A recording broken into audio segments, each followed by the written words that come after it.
Buenas tardes, mi nombre es Inmaculada Concesión López Torralbo y a continuación vamos a ver el módulo 3 titulado La influencia en la escuela de la asignatura Los aspectos sociales y emocionales de la conducta.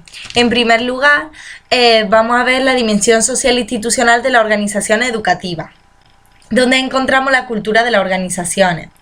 Es decir, tenemos por un lado las escuelas que avanzan, es decir, son escuelas pues muy eficaces y las personas que están en ellas pues trabajan y lo hacen de una forma pues activa y en equipo para así poder dar respuesta al contexto. Por otro lado tenemos las escuelas que caminan, son escuelas en contextos socioeconómicos altos y donde se consiguen pues buenos resultados a pesar de que la calidad de la enseñanza pues deja mucho que desear.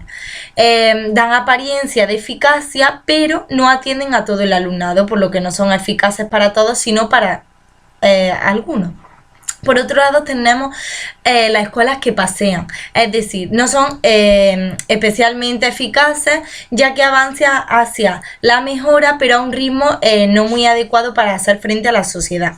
Por otro lado tenemos las escuelas que luchan, es decir, resultan ser ineficaces y ellas son conscientes de este hecho, por tanto son escuelas que gastan mucha energía en mejorar pero las fuerzas son improductivas. Y por otro lado pues tendríamos las escuelas que se hunden, es decir, escuelas ineficaces donde el profesorado pues no está preparado para llevar a cabo procesos de cambio, bien porque no quiere o bien porque no se siente capacitado para ello. Por otro lado tenemos las subculturas de profesores, es decir, por un lado tenemos el individualismo, que es donde prevalece la autonomía, la independencia y el aislamiento, y se evita en todo el momento el apoyo. Por otro lado tenemos la colaboración, es decir, los docentes trabajan juntos, pero sin un control externo, llevando a cabo actividades pues, de intercambio de ideas, material, observándose mutuamente. Por otro lado tenemos la colegialidad artificial, es decir, las relaciones entre los docentes pues vienen impuestas desde el exterior, que también controlan lo que hacen en su aula. Por otro lado tenemos la balcanización, es decir, trabajan en colaboración formando grupos pequeños.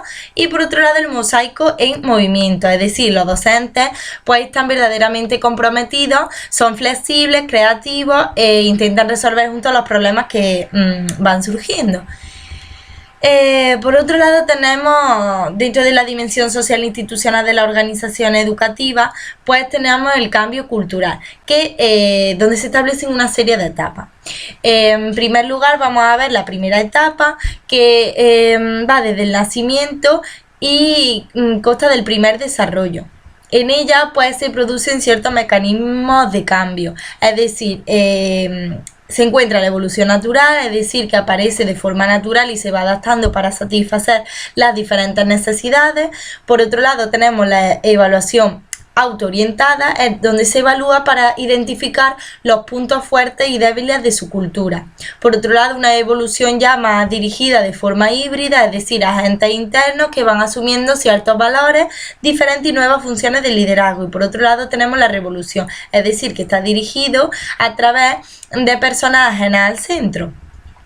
También encontramos la etapa 2, esta ya sería más un desarrollo medio, es decir, entre los mecanismos de cambio pues se encuentra el cambio planificado y el desarrollo de la organización, que lo desarrolla pues una organización para ocuparse de dichos conflictos. Por otro lado tenemos la seducción tecnológica, es decir, pues nuevos materiales y proyectos para cambiar la actitud. También encontramos el cambio mediante el escándalo, es decir, los participantes pues se mueven para examinar los valores que los caracterizan, y el cambio creciente, que es un uso ya coherente de cada oportunidad.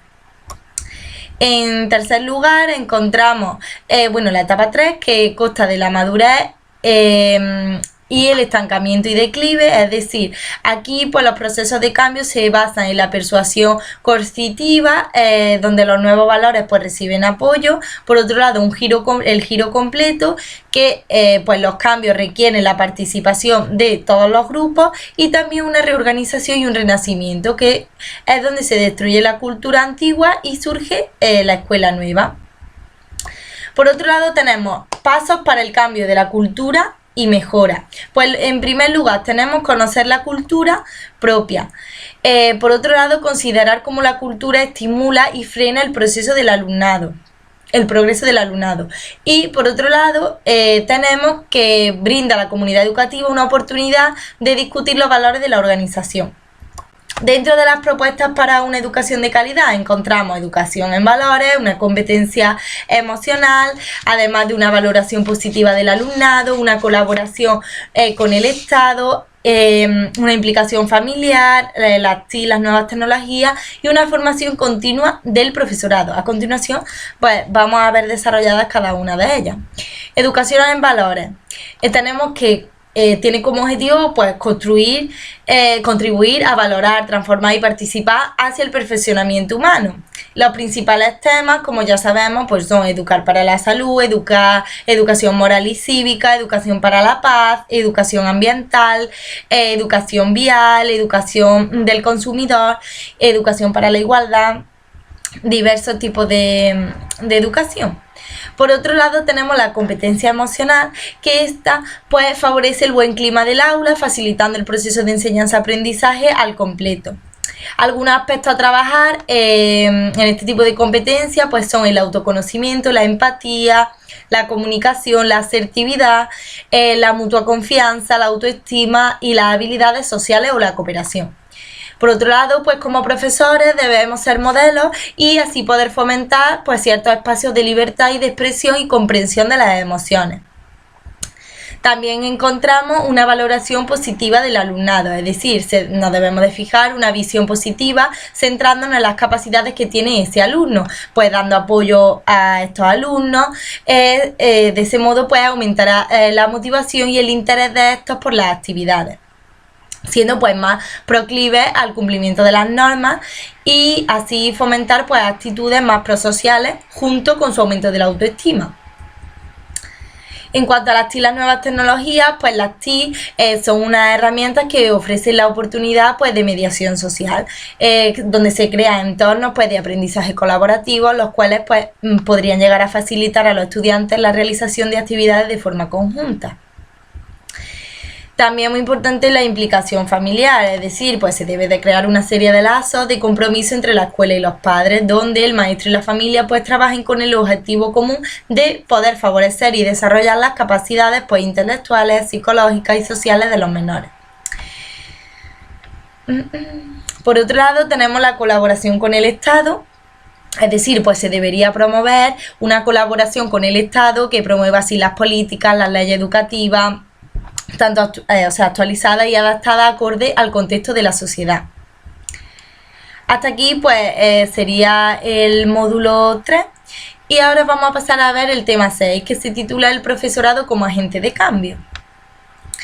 Dentro de la escuela como agente social pues engloba una serie de funciones que esta cumple.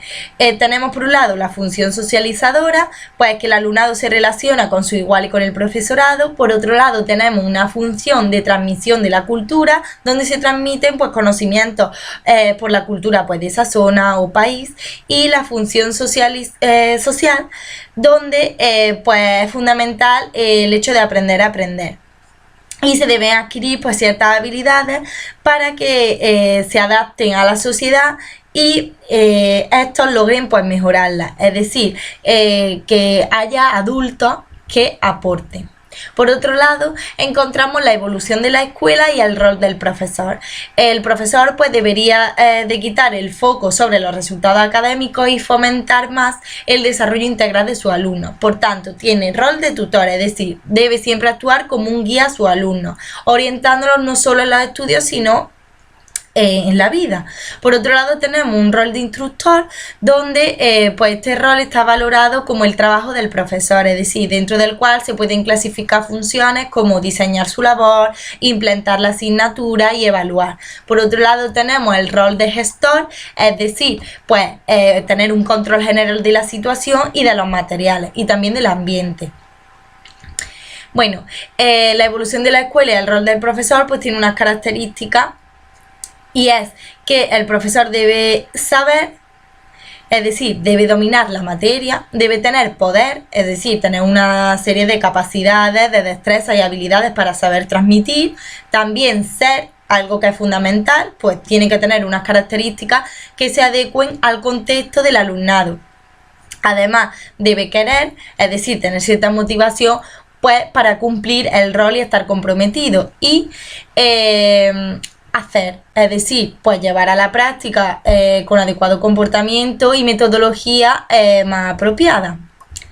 Por otro lado, encontramos una serie de estilos pedagógicos entre los que existe el tradicional y el progresista. El tradicional se relaciona más con el autoritario y el progresista con el democrático. Dentro de los estilos pedagógicos ante la resolución de problemas encontramos el tradicional, el progresista y el asertivo. El tradicional pues será aquel profesor que impone la solución de manera autoritaria y con gran rigidez. Es decir, esto es así porque yo lo digo, ¿no? O plantea una solución y tiene que ser esa. El progresista, pues sería aquel que accede pues a las demandas, a las acciones del alumno, el cual pues argumenta su actuación y convence al profesor, quien le dará pues una y otra vez oportunidades para seguir adelante, sin que el alumno pues mejore su conducta. Y por otro lado tenemos el asertivo, que es aquel profesor que considera pues las necesidades del alumno y las suyas, tratando de que ambos salgan vencedores, y propone además un método basado en la mediación. El asertivo sería como el ideal. Por otro lado, tenemos la siguiente cuestión, y es ¿en qué va a consistir esa mediación? Pues bien, se define en primer lugar el problema y los puntos de vista de ambos, es decir, qué es lo que quiere conseguir cada persona. Por otro lado, pues se buscan múltiples alternativas. También se evalúan todas las soluciones aportadas, se selecciona una solución y se toma una decisión consensuada, se determina cómo llevarla a la práctica y se evalúa el éxito de la solución acordada. Además, encontramos la escuela y el profesor como factor de protección y de riesgo. Es decir, existen diferentes ámbitos. En el ámbito bienestar psíquico, pues los factores que más van a destacar serán pues fomentar la autonomía, fomentar la autoeficacia, fomentar la precisión adecuada, prepararles para afrontar situaciones y focalizar la atención en la fortaleza. Como factor de riesgo, pues vamos a encontrar fomentar la dependencia, fomentar un sentimiento de incompetencia, además no prepararles para afrontar situaciones adversas, y además se focaliza la atención en los déficits y necesidades. Dentro del ámbito de salud física, en los factores protectores, pues será formarles para valorar la necesidad de autocuidado, y como factor de riesgo pues tenemos pues poca consideración al autocuidado. Por otro lado, en el rendimiento académico, pues se desarrollará la creatividad en los factores protectores, y por otro lado, como factor de riesgo, pues se fomentará el conformismo. Como conclusión, pues,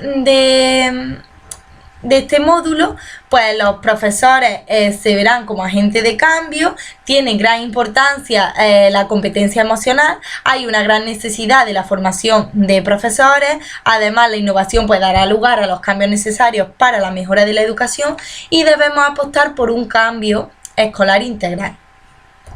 Pues bien, hasta aquí llegaría la explicación de este módulo, y simplemente dar gracias por su atención.